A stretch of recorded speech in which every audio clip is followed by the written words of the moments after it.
as well. When that type of mentality permeates the brain and affects the heart and comes into the church, there's disaster. We start expecting people to move in relation to us. It is dangerous to take the mindset of the world and apply it within the local church. It puts you in a precarious position. It puts you in the position at being at enmity with God. Think of it this way. I know a particular church in which a few of the founding members of the church all own their own businesses. There's nothing wrong with owning your own business. But you know what I found over the time in that church is? That those people who owned their own businesses and invested in and started the church, guess what became true through time? It became true that they were unable to listen to anybody because they spend their whole lives in charge telling everybody else what to do, and then to come into the church and be submissive to the authorities that were in place and the function and direction of the church, it just couldn't happen for them. Guess what happened? Church split, anger, division, take sides. Everybody take up their positions and let's fight this thing out. And when it's all said and done, this is what we have left. Friendship with the world is enmity with God. If we desire to hold tightly to the way the world functions and bring it into the local church, we put ourselves in a position of being at enmity with God. Hostile, opposed, setting up battle array against the living God of heaven within the local church. Let me put it to you this way. Somehow the transitions have to be made. That whatever's going on in this world in which I live, that when I come into the local church, there's a whole change of the mindset and the heart. In the local church, what is it supposed to be? In the local church, we are slaves of God. We are servants of the Most High God. When we come to talk about the local church, a newsflash, you're not in charge. I'm not in charge. I'm not even the chief shepherd. I'm just an under shepherd. When we come into the local church, we are slaves of the Most High God. It is His church. It is His bride. He is the sole authority. It is His book. It is His design. It is His principles. And we submit and fall under that, or we stand in opposition fighting this God on a daily or weekly basis. It is God's church. Think about the change that should go on in your mind and your heart to not be at friendship with the world, but to be at friendship with God. Think of it this way. Many of you spend your whole lives trying to figure out how to make your job better, your house better, your home better, this better, that better. However, I can work it out for me because I'm a selfish American. And we spend all of our time lining all of our lives out where we can retire early and live on Easy Street and walk down the beach and pick up seashells, or somehow have a relaxing vacation for the rest of our lives. We somehow look to that and somehow want that. That is not the way that it is in the local church. Think of this. Let's change it. How about people, they work for a living, they live an honest living, they make an honest day's pay, they have to provide for their families, they have to raise their children, and they have to live in the world because we can't go out of the world. We must live here because this is the world that God has given us.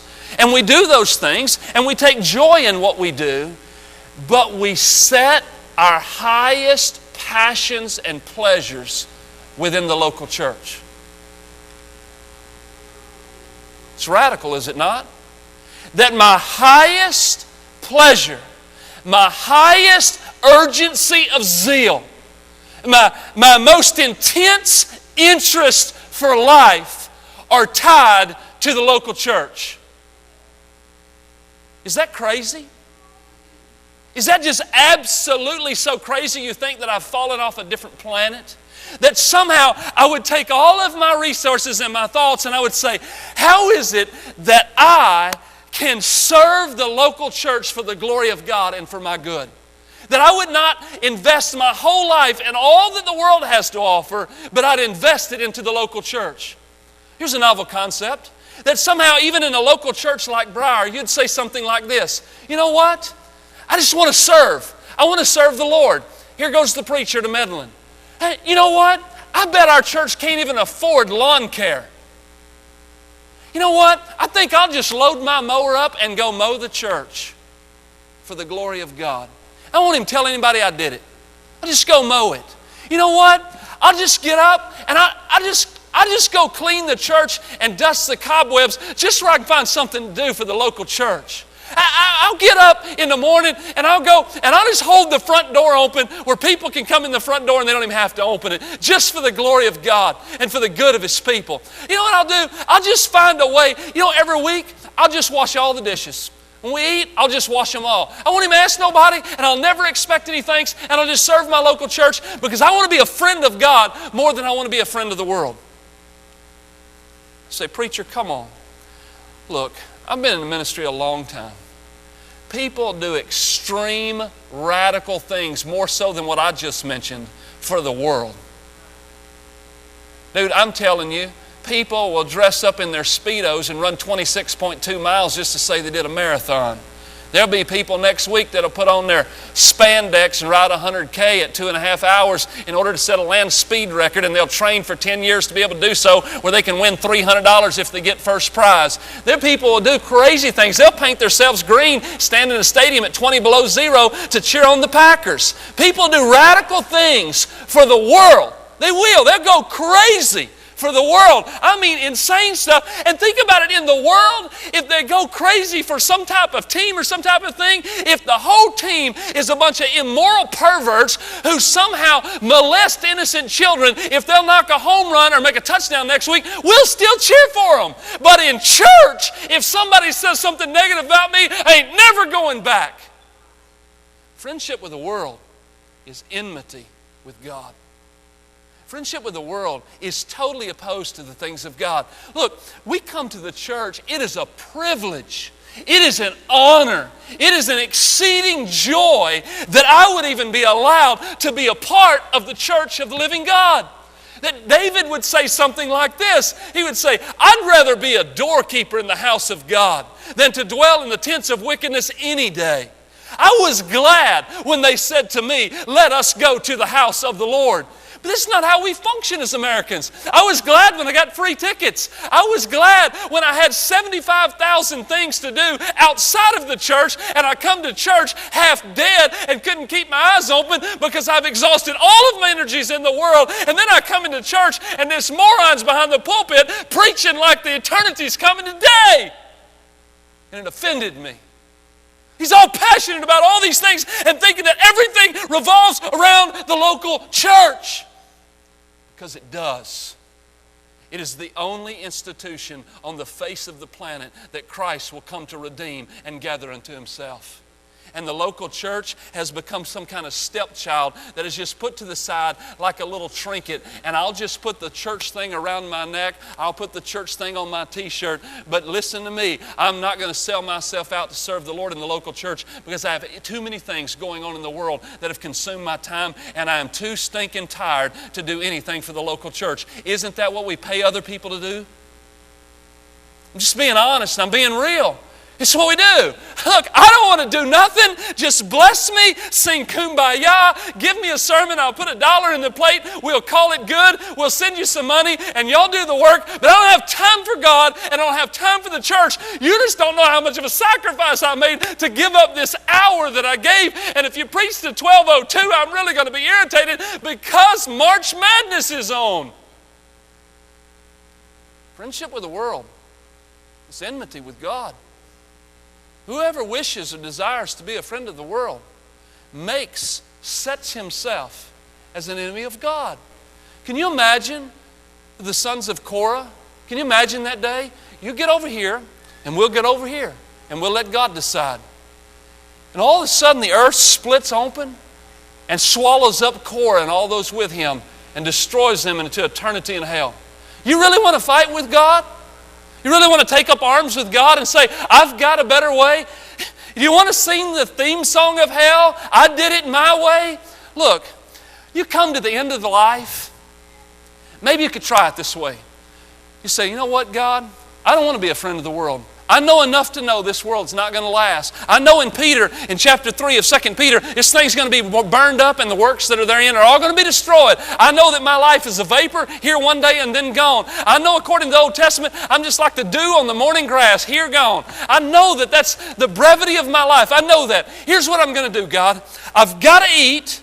I've got to have something to wear because nobody wants me running around naked. Nobody wants to see that. So I've got to do certain things. You've given me talents and abilities, and I'm going to take those talents and abilities, and I'm going to work an honest day's pay in order to take care of my family. But God, my heart, my passion, my love, my commitment, and my sole desire is to serve you. And God, the only way I know how to serve you is at my local church. And God, I'm by your grace and by your strength, I'm going to find ways in which to invest my life into serving you at the local church. God, I don't even know what to do, but I'm going to start here. I think our church needs a revival. I'm just going to call the preacher and say, can I come to church tonight and just pray for an hour? Would you pray with me? I don't know what else to do, but I just think prayer's a good thing. Could we just have a prayer meeting on Thursday night and just pray? You know what? I've seen fingerprints on that window back there for 6 months. I'm going to bring some Windex and a paper towel and I'm just going to clean it. You think that's crazy? I'm talking about valuing God's church for His glory, for the good of the people, and for your own good. And you die and you stand before the living God and you go, God, I'm not the smartest cracker in the box. I'm not the sharpest crayon. All I know is that your Son died on Calvary's tree and redeemed my sinful soul. And I just know that it's all privilege that I've gained to be adopted into your family. And so what I did is I just devoted my time to serving you. It's a good way to die. I just gave my life to serve Him. I said, you know what? All that other junk's a bunch of nonsense, and I'm sick and tired of running my family through the ringer trying to keep up with the world. Church, you can't keep up with them anyways. You've got yourself so overscheduled and overbusy, you don't even know whether you're coming or whether you're going. And the last time you were able to sit down at a dinner table and just sit there and relax and pray and talk about your family's day, the last time that was Thanksgiving, and it was just a one-time special event because the world has sucked us dry and we come to church absolutely dead. Friendship with the world is enmity with God. Now, verse 5. Do you suppose it is to no purpose that the Scripture says He yearns jealously over the Spirit that He has caused or He has made to dwell in us? This idea that God is jealous, just following the flow. This self-destruction that is here in verse 5.